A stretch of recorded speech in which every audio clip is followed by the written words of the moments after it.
Okay. Magandang araw, kaibigan.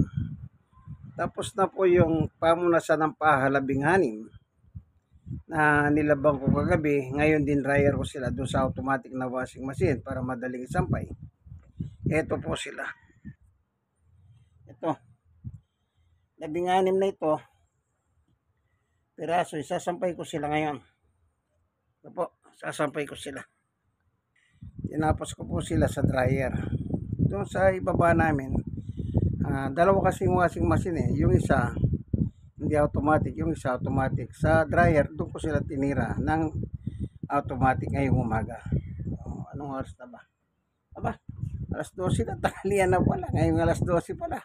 Ayan magalaw na. Menos 10 para laura. Ayan. Sige po, Itong inyong kaibigan, Jesus Brother Manny Bautista. God bless us all. Bye-bye.